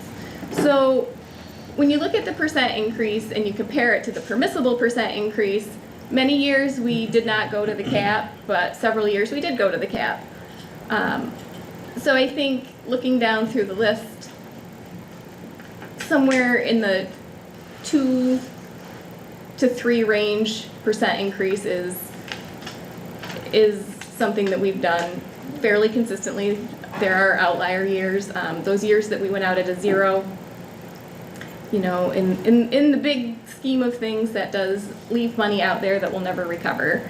But, you know, those were difficult years. You can see the years coming right out of COVID is when, or the year coming right out of COVID was one of the times that we did that. But is it fair to think that between the years of 2020 and 2023, 2024, was that percent increase so low because we had all the COVID money? That too. And then we as a board, I remember we're like, let's not create Let's any be considerate positions that are not everybody, sustainable. And we did. And that's where we saw the increase that next year. So do you think that's a result of I do. I that? think there was extra funding available in that time frame due to the COVID relief funds. They threw money at us. Yes. It's the only Right, time but in we, my years. Yes. they threw money at us, but were we responsible in using that? And that we were told that these are not going to be sustainable positions or programs. And now a lot of them we have sustained them. And now we're seeing the increase. I think what I hear you saying is we probably should have started sooner with the reductions as we came out of COVID, and or not have, used it in a different way. But remember, when we came out of COVID, it was hard to make reductions at that point because our kids came. I just wanted to throw that out there. And if I'm, Robin, I don't know if you remember like I do, we had to use that money. Yes, we had to use it, but we didn't have to use it on personnel or programs. No, I know, but we had to spend it on something. I mean, otherwise we would lose it. right, there was many different, I got a refund check. We did. I agree with you. And the tax levy also, I mean, that is a main part of our revenue, and we have to assess each year what our tax cap is and how the tax levy is involved in getting us to a point where we feel like we can operate our programs. So, you know, a question that we like to do our best to address is, what does an increase to the tax levy mean for an individual or for a household? And it's a common question, and the transparent, honest answer is the best we can do is give an estimate based on the information that we have, because we won't know the upcoming year's tax rates or equalization rates until later in the summer. And it's really not as simple as taking that 2.85% that you're increasing the overall levy and applying it to an individual's tax bill. So the 2.85% is the overall increase in the levy, bringing us to the almost $23.8 million mark. And that's applied to all of the property in the district. And an individual's tax bill, though, can depend on a lot of different things, and it's all outside of the district's control. Changes in assessments, changes in the value of neighboring property could influence an individual's tax bill, the equalization rates and tax rates, and that can vary depending on the city or the town in which the property exists. So the town of Volney's taxes may go up a different amount than the city of Fulton's. And those, again, are things that are outside of our control. Those items are provided to us by the city or the county later in the summer, and that's when we're able to calculate the tax rates for the upcoming year, so for 26, 27. So again, the best we can do is give an estimate. So the next two slides show an estimate of what a household could potentially see for an increase based on the 2.85% increase to the tax levy and based on the assessment of the home. And the first slide shows a per year, an annual increase.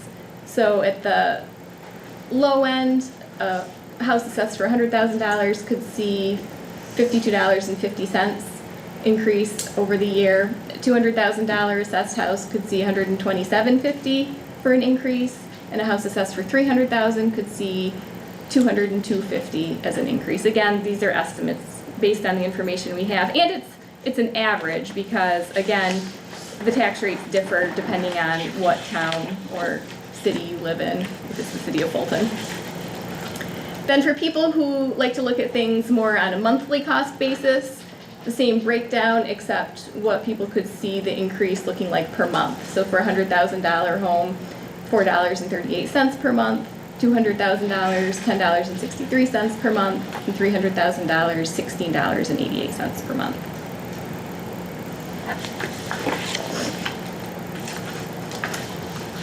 Then the other side of the budget, of course, is the expenditures, which we have to balance against that revenue number. And again, the expenditure overview and the bullet points, kind of a similar story. As a result of lower than expected aid numbers, we did face a significant gap requiring us to reduce expenditures in the 26-27 budget. And throughout the process, again, the budget team meeting, our administrative team meeting, we really looked at every section of the budget and talked about ways we could reduce expenses in any way we could think of before looking at the reduction of positions. So what you're saying is you did zero-based budgeting, you started at zero, you looked at how many students, what their needs are, and you built the budget from the ground up.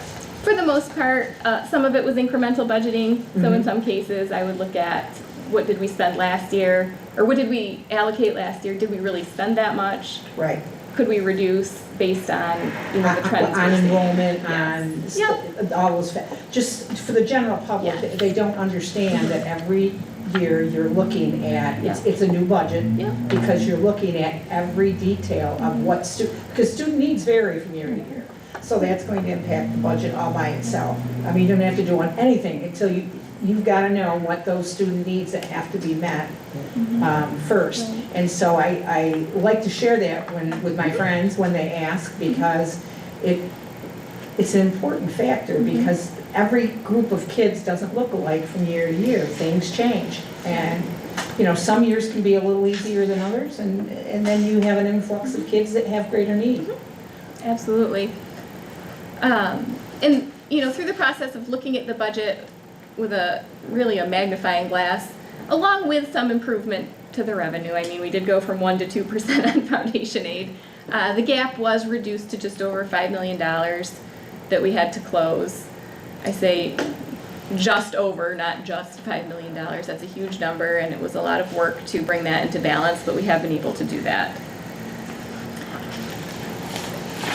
So looking at the expenditure side of the budget, we're required to put out a three-part budget, with the three components being program, capital, and administrative. Again, the program component of the budget is everything that has to do with students, instruction, special education, any summer programming, any occupational education, extracurricular activities, so everything that touches students, transportation. The capital component is the cost of operating and maintaining our facilities, as well as our debt service is part of that component. Again, debt sounds like a bad word, but in the world of school budgets, it's not. Our debt did increase this year, as did our building aid to help us sustain that. So the capital component did increase most from last year to this year, and that was due to our debt service. But that's a wash, right? Because we run it, we run our capital program as we pay off debt, then we do more. We don't just do what we, because there's a lot of things this district Yeah. needs Yeah. doing. And Superintendent Lawrence has his work cut out for him. I took that tour and there's a significant number of infrastructure projects. And the But we debt, won't do them until we pay down. right, so usually one series of debt falls Right, off, another falls one off, goes and on. you come, and then, so the new is coming on after we just Right, lost some. that Right. helps us keep it flat, so we're not Correct. seeing And major ups again, and downs. that's just something, it's just that little tidbit, it helps for people to understand that this district has always been conscious of that and runs the debt service. Right, and we want to be able to continue to do capital improvement projects. Yes. And, you know, that debt cycle is sort of what allows that. So that's why it's a good thing, Mhm. because that's how we fix our major infrastructure problems in the Yeah. district. And, you know, we're in the kind of middle, 2/3 of the way through maybe, the 2023 project, so we'll be starting to plan for our next project. We already are starting to plan for our next project, so that cycle never really stops. Then the third section of the budget is the administrative portion, and you know, I think that is a section that's easily misunderstood. Administrative, you think administrators. It does include our administrative team, but even more so than that, that's where our BOCES administrative costs are, which are over $2 million this year.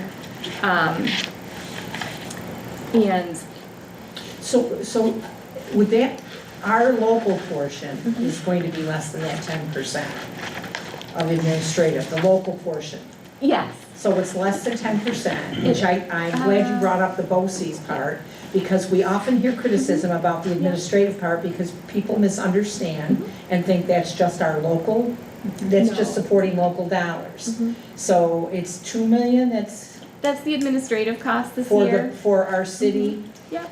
And then also programs. within that are some of our programs that we purchase through the RIC. Okay. So those are other BOCES costs.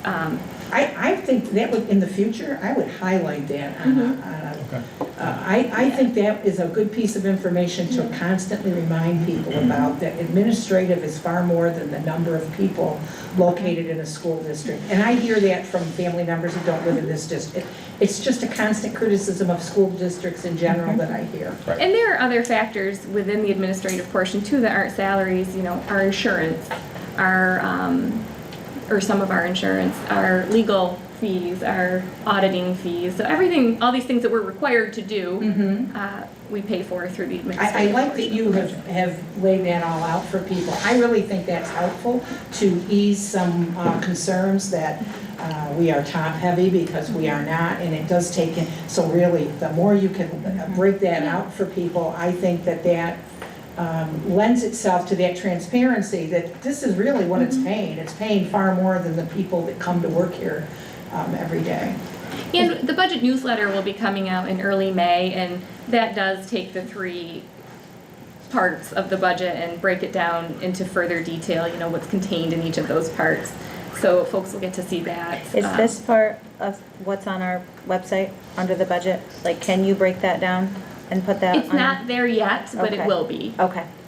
This will be up on the budget website tomorrow. I was seeing- Alex is really fast when I send him stuff, so this Under presentation. Probably. If I would have got it. And then, looking at the pie chart as You know, I well. really do have a pretty good sense of humor. So you want to see the program portion of the budget being the largest part, which it is. It's 73.9% of the budget. Capital at 15.4 and administrative at 10.7. And those percentages are in line with what we saw in 25-26. So they have not changed significantly. Can we say what percentage of the administrative is local? Is, Of the, do you want of the administrative portion of the budget or of the budget as a whole? no, the portion of it says 10.7% of our budget is administrative. And people are thinking that that's going, you know, that he's overpaid. They think that you guys are It's, all, but that's you know, really, that's the truth. That's what we hear. 3.8% So 3.8%. our salaries. Okay. So that's a nice tidbit to share with our Yeah, community. yeah. And I think then they understand, and it supports what board members try to tell them, that we're not top-heavy. I know we're not. That's 3.8% of the 94.5 million. So, I mean, With the salaries, does that include I heard you say insurance, does that include your insurance too? Our benefits, Your, yeah, so So there are it's your- benefits in each of the 3 sections. you know how sometimes you have to like categorize Mhm. those, and sometimes, like, if they say I make $100,000, Mhm. it's because I make maybe 80,000, but 20 of that is. They're separated, 100. so They're separated, it's so is it just- 3.8% It's salary? just salaries. Just salary. No insurance? Right. Okay. As I said, in order to bring the budget into balance, we did have to reduce spending. And again, that's where the budget team really dug in and went line by line, asking what things are, why do we spend what we do, and what can we possibly reduce? And these are just some of the areas that we were able to reduce before touching any positions. The positions are the last bullet. You know, we looked hard at supplies.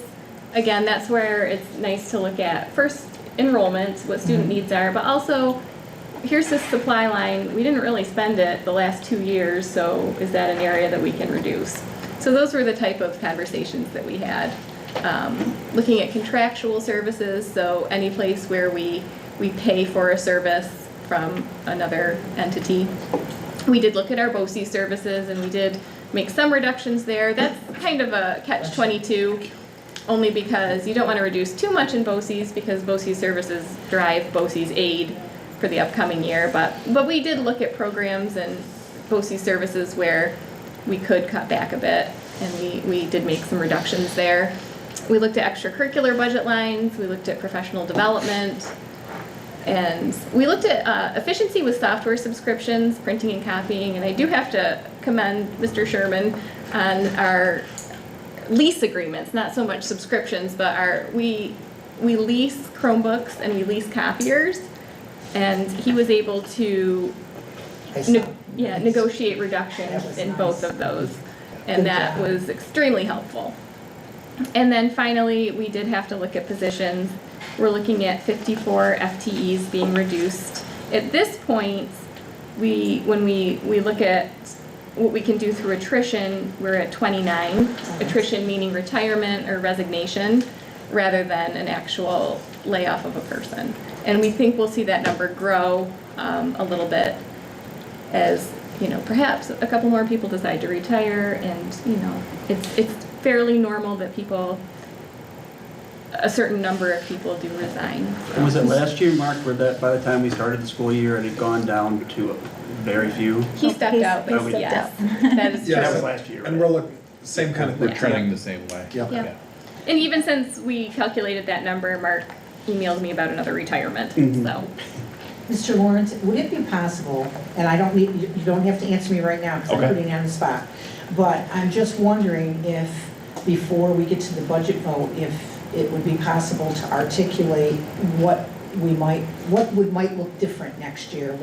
I know that you've been working on, that's a whole different segment. You've got budget and then you've got the program.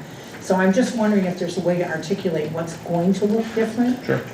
So people have an understanding going, before they go to the budget vote. Because again, we get rumors and they're not accurate about what's gone. Yep, absolutely. Thank you. Okay, what are, could you give it's okay. Could you give an example of the professional development line and extracurricular budget lines? Yeah, so again, like the extracurricular budget lines, we looked at supplies and equipment. Can we get away with spending a little bit less? For the extracurricular supplies? And, you know, Mark is in the process of looking at clubs and organizations, you know, making sure they're all actually happening. You know, we don't want to continue something that isn't really functioning. Who's formally charged with that responsibility? So our auditors look at it, just Right. in terms of, has there been any financial activity? Well, the auditors are supposed to get, or the audit committee is Yep. supposed to get the annual officer list and the clubs. Yeah, so that occurs through the audit, and then Mark has sort of taken the lead in just confirming that people are attending the meetings, there really is membership. Okay. So he did that last year. But I mean, prior to that, it used to be building principals, so I'm just curious. Yeah, that's, Yeah. I'm sure who he reaches out to He as well works as. with them. Yeah. Okay, To make sure. So- Yeah. okay, I'm just, They do a lot of the groundwork and they bring it back to him. okay. Yeah. I just like to keep it all Yeah. straight in my head, who's doing what. So those are being like looked at? Yes. Okay. Well, that was like, we had some that were seniors that were heavily involved, and then when that cohort left, Right. there wasn't really a cohort to follow, those Correct. kind of cuts that he was looking And at. we want to look at it carefully because we certainly don't want to take away opportunities that students are taking advantage of. So, you know, but it is good to look at every year just so something doesn't slip through. Professional development, we are going to be really careful with how much we offer, how much we spend on it. It's, you know, we're not going to do a lot of any where you have to travel very far to do it. It's going to be located either through BOCES or district offerings. So, you know, we were able to look at that a little bit and just tighten it up a bit. This slide shows the annual percentage in the budget increase over the last several years. And we've been trending towards a fairly high increase each year, you know, over 5%, over 6%. This year, it's less than 1%, and that is atypical. And it's not necessarily due to a decrease in expenses. Expenses have continued to increase as you would expect, and sometimes more than you would expect. However, again, it's, and I know I've been really making this point a lot, but it's important. The revenue that we're expecting is not enough to keep up with the rising costs of operating, so we had to limit the increase to our budget. In addition, we're not planning on using reserves to the same extent. We simply can't. Our reserves have diminished over the last 2 to 3 years when we've needed to use them. We will still use some, as you could see in the revenue slides, but we have to have an equally important focus of rebuilding our reserves and our fund balance. And just a quick, brief explanation of that. So reserves and fund balance are the money that you set aside and you designate for reserves for certain purposes. So reserves have rules. You know, if you decided to put this amount of money in your teacher's retirement reserve, you can only use that then to fund that portion of your budget. And we can't have a reserve unless it's designated for a particular purpose. Right. Fund balance is a little bit different. You're allowed to have 4% according to the state of unassigned fund balance. And that's sort of, you know, your money set aside to help close a budget gap if you have one. And we're just not in a position to use a great deal of that because we have, and now it's important to, yes, use it a little bit, but also focus on rebuilding that sort of savings because that will help our overall financial condition as we go forward.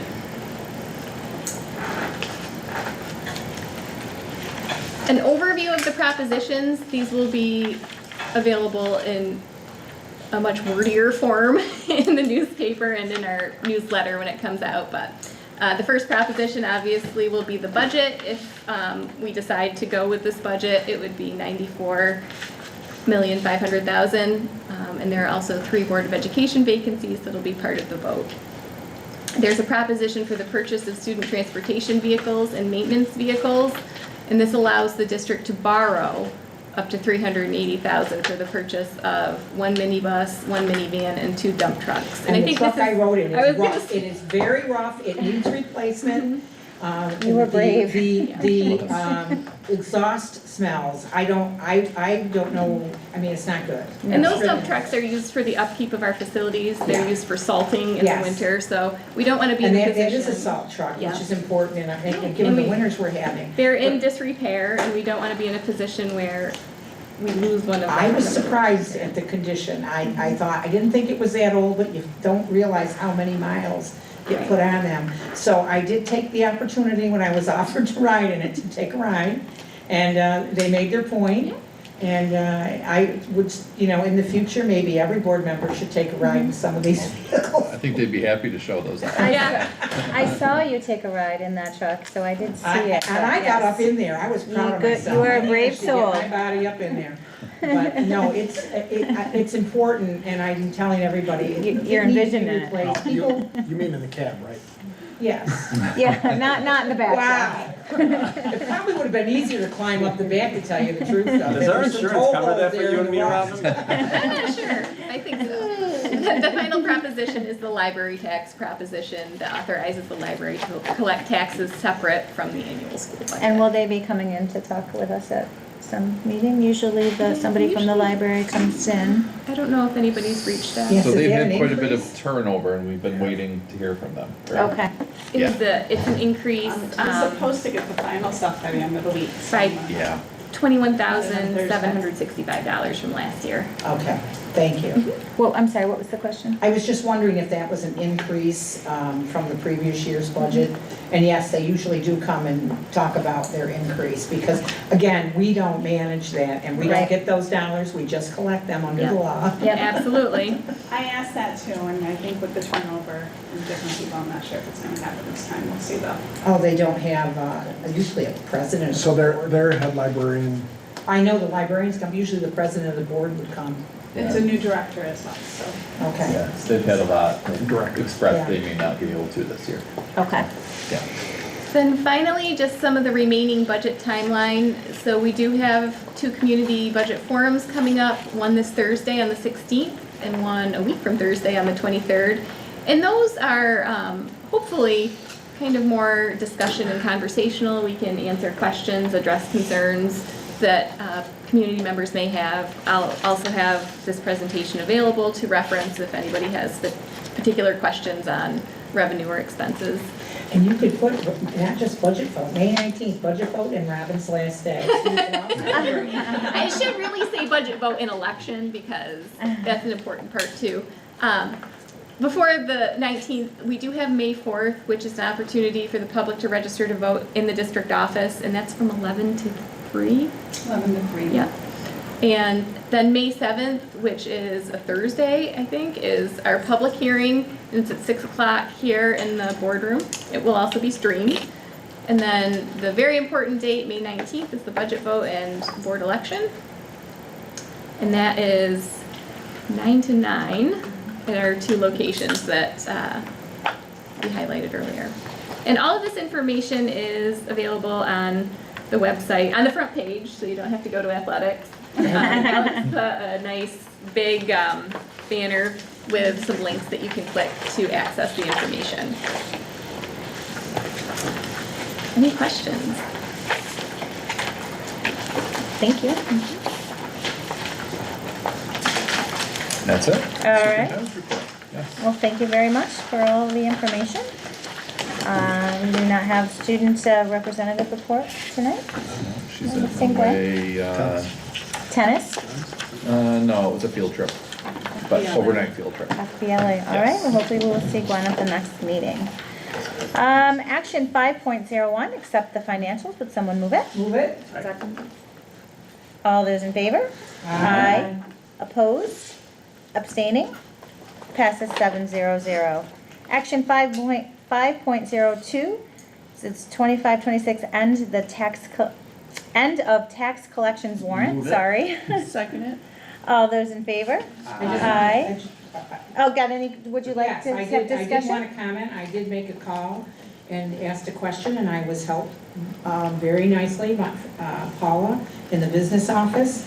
And things were a little bit better than last year as far as money that came in.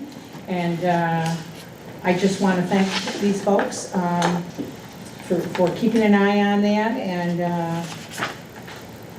over 90% of taxes were paid, I believe. It was like, I think she said 91%. Yeah. So I mean, 91% of the tax bills were paid. That's great. So, and you don't see that in this warrant, in this Right. resolution necessarily. But that's a good number that says something to me, that, you know, people are still affording to get those bills paid, so. And we truly appreciate it. And we appreciate those payments because they are very helpful to getting our kids what they need. So that's all. I just want to ask you a question. Sure. Do you keep a list of who is STAR and basic STAR and enhanced STAR exempt? I've been trying to go through the New York State tax exempt I think property owner portal, and I can't. I don't know that we have a list. It would show on your tax bill, I believe. But I can ask Paula if she But keeps a mine's gonna list. show from last year, right? Which I know I was on basic, because I didn't get Oh, you mean moving forward? moving forward. We don't have that information You'd have to go for to, 26, assessor. 27 yet. The assessor. She doesn't do it anymore? No, the assessor isn't doing it anymore. She said the state does it, and I haven't Okay. gotten any word from the state that I've been upgraded to Right. enhanced stars, so I just thought perhaps And if you you guys. can give Paula a call too. She's much more in tune to the details of Yeah, that. I'm just finding it, the New York State tax website is not user-friendly. Okay, thank you. And there is information even that I need for 26, 27 that isn't available from the state yet, so I know that it's not out there. Shocker. Well, I know, it's like we're back to 9 on 10 budgets, I mean. I've been surprise. eligible for 5 years. All right, so for action 5.02, all those in favor? Aye. Aye. Opposed? Abstaining? Passes 700. Action 5.03, to approve the disposal of surplus property. Second. All those in favor? Aye. Aye. Opposed? Abstaining? Passes 700. Action 6.01, to approve Committee on Special Education. Move it. Second. All those in favor? Aye. Opposed? Abstaining? Passes 700. Action 6.02, to approve the Toshiba contract. Move it. Second. All those in favor? Aye. Opposed? Abstaining? Passes 700. Action 6.03, to approve the City BOCES installment purchase agreement. Move it. Second. All those in favor? Aye. Opposed? Abstaining? Passes 700. Action 6.04 is to approve the 25-26 instructional calendar adjustments. Move it. Second. All those in favor? Aye. Opposed? Abstaining? Passes 700. Action 6.05, to adopt the 26-27 property tax report card. Move it. Second. All those in favor? Aye. Opposed? Abstaining? Passes 700. Action 6.06 is to approve the sponsorship of continuing education for adult education program. Move it. Second. All those in favor? Aye. Aye. Opposed? Abstaining? Passes 700. Could I get one of my colleagues to please batch personnel 7.01 to 7.10? I will move that. Okay. Second. All those in favor? Aye. Opposed? Abstaining? Passes 700. All right. Let's start with board forum. Mr. Connors, would you like to start us off this evening? Sure.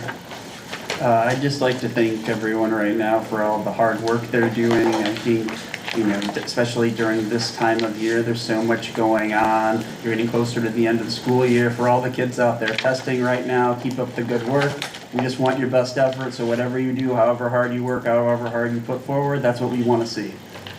And I would have to say, just again, thanks for the receptiveness and taking the questions. I think this year has been a better year than in the past of really taking in input, looking at it, and coming up for the best results, not only for, all of us, but specifically our students, because that's what it's about. We're an educational facility, and I think really focusing that hard on the education of the students has been at the forefront, really, of all the decisions. So thank you all, especially the administrative team, for the work you put in this year. Very well said. Mrs. O'Brien. I have to agree. Thank you so much for all that you've done with looking into how to better educate, with just even all of the changes coming up. And also, I thank you very much, Alex, of coming up with bringing forward a good idea about involving our community more. I hope that it's something that we can see in the future in our community. I'd love to see better community involvement. I think that that's the way forward, and it's the way to progress as a city, as a school district, as a community. And thank you, Ms. Super, for going through all the budget and explaining it very detailedly and all those dollars that, and I just thank everybody for being here, present, and, committed to making sure that we're focusing on what needs to happen for our kids and the best education. Thank you. Ms. Pearl?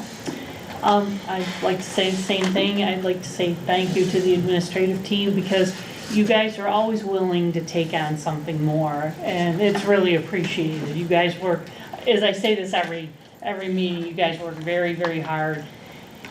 And Mrs. Hooper, I think I'm understanding the budget better. I don't know if it's your explanation or maybe I'm just getting it. You're getting more. the hang of it. Yeah.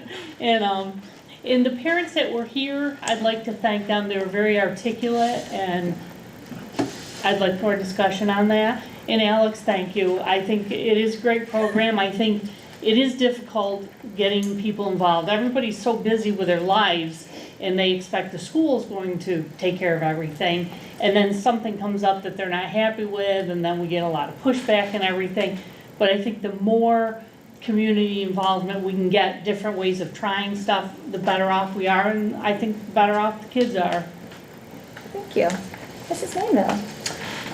Yes, thank you for the parents, Mrs. Weaver, Mr. and Mrs. Marino, Mr. and Mrs. DeMars, Mrs. Jared. This is what we want, is more community involvement and to hear their concerns and voice their concerns.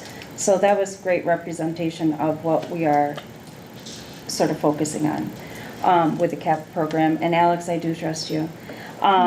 You're always forward thinking and your job is very hard. You're looking for positive ways to connect our district and community, and I do appreciate that.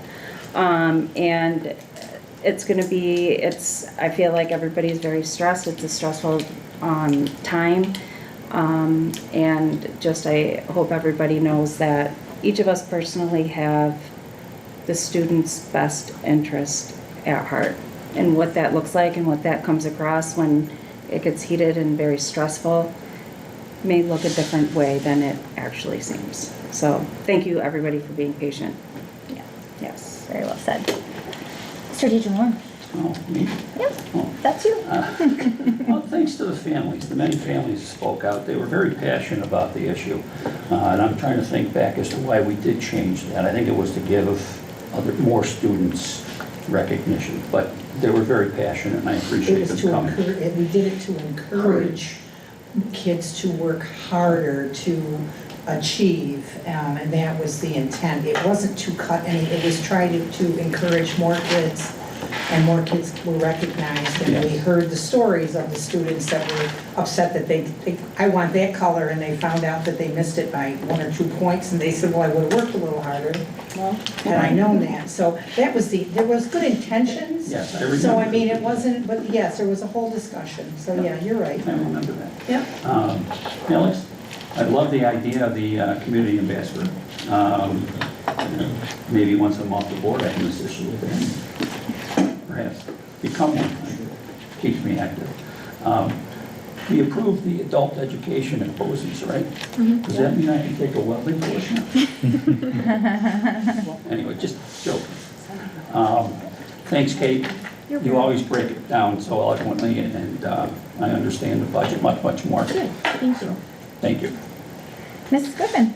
Everybody said just about everything that I would say, ditto to. I would say with the adult education, Nick, I have to say to you that I remember when, and I missed terribly, I always thought when I got to this age, I could take that language class or the cooking class at night in our schools, and we don't do that anymore, and we lost that. And I think that the government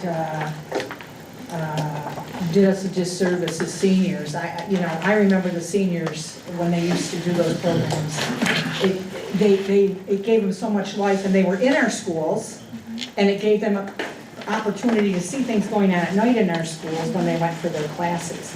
And so, again, it's another piece that went away where we used to garner some support because it's always, they had a little skin in the game themselves. And we don't have that anymore for that voting block. So I do miss that.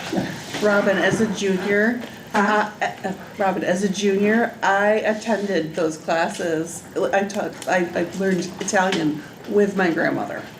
Oh, you went, wow. Yeah, as a junior at TRB, yeah. So They I were always fun. thought I'd Yeah. get that chance as Yeah. a senior, and they went away. Well, thank you so much for all of the input and comments from my colleagues. I did want to just say two things. Just going to touch base on the valedictorian and salutatorian. I am so thankful for the parents that came and showed up. It is something definitely worth revisiting. But I do want to say that I don't think it's something that came out of 2021 or COVID, because No. my daughter graduated in 2015, and these talks were in place prior to her graduation. So, you know, we need to go back and kind of get a little bit more of where the story came from. So, you know, it wasn't just a COVID thing. It was I know years, it's- it was yes. years in study. So just something to kind of throw out there, but I do appreciate the passion from each one of those students. They, you know, are former students, their letters that their parents read too. So just definitely worth revisiting, just however it works out down the future, but definitely worth revisiting. And then I do want to ask, and I know that this comes up quite often, Mrs. Mainville has mentioned things quite often, other board members, I'm hearing from parents, our website is not always updated, which we know we've talked about in the past, but the new recent things that are not coming up are lunch menus, which parents need and would like to know for their students. The athletics, I know, is something that has come up, not just from Mrs. Vanville, but from community members. So if we could just, I don't know who's involved or who does. I know there's so many things that all of our administrators do. Is it like the building principals? Is there someone designated in the building? Is it Alex? Is it Mr. Lawrence? Like, who is on top of knowing? It's a lot, but I mean, maybe we're not looking at it all the time, but there are parents who are looking at it. Just, I thought I would throw it out. And Mrs. Griffin actually called me and she had issues with the policies. So, but we are doing the policies, so. Yes. I mean, I couldn't, I tried and it wouldn't come up, so. I mean, there's and- something very wrong with our website. We can talk, there are Yes, people designated to Definitely. I just update want to various kind of areas, bring so. that up. I know that, you know, we had updated our website a few years back. It was supposed to be more user-friendly. I know that I'm not super great about it because my kids are now all graduated, so I'm not utilizing it as much, but I am hearing from community members that it is not as user-friendly as we think that it is, so I don't know. And building Yes. staff's a huge one, and we had an issue with that, a parent trying to get a hold of a certain staff member, and their title was incorrect. And that's a Parent lot. Square, so for our coaches and athletes. No, to- not coaches and athletes. For This them is. to send messages through Parent Square, it's linked on our directory, so it changes our title. So I looked into that from the last time. But like completely incorrect, like Yes, not that's even part of- in that building anymore. Okay. Right. So that's being looked into. So I guess we have to take off that access piece, because if it's not connected, then Mr. Sherman shared that they can't send I messages. think it was changed to be more helpful and maybe it created other issues in doing so. They're just trying to get a hold of the correct person All right. within a building. So now you guys are aware, I just wanted to do my due diligence in throwing that out there for Thank you you. guys. But I do appreciate everything tonight. Kate, thank you so much with the budget. It's not my favorite time of year, as you all know, but we will get through this together. We're not on that page yet. At 8:02, second public forum. Is there anybody who would like to address us? Going once, going twice? All right, we're going to move on to action 8.03, which is executive session. It is resolved that Mr. Lawrence asked to enter executive session for the purposes of discussing matters participating to employment history, personnel matters regarding particular employees of the employments of the district. Would somebody move it? All those in favor? Aye. Opposed? Abstaining? Passes 700. Thank you for joining this evening, for those of you who are on virtual, and we will be back shortly.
Yep, we're ready. All right, welcome back. We're gonna try to move action 8.04, which is to approve the 2026-2027 tentative budget. This is a roll call. So I am a yes. Mr. Connors? Yes. Mr. DeJalorme? Yes. Mrs. Griffin? Yes. Mrs. Mainville, yes or no? No. Okay. Mrs. O'Brien? Yes. And Ms. Crowe? Yes. Okay, passes 6-0. There was no abstaining. Adjournment, action 9.01. 6-1, Brenda, for passing. We had 1 minute. I said, yeah, I'm tired, I'm really sorry. And actually, I didn't ask anybody to move that. Move it. Can someone second it? Second. All right. Passes 6-1. Adjournment, action 9.01. Somebody move it? Move it. Second. Oh, that's everybody. Robin and Lori. All right, all those in favor? Aye. Opposed? Abstaining? Thank you, everybody, so much. I know this is super hard. Appreciate all of your hard work and your questions.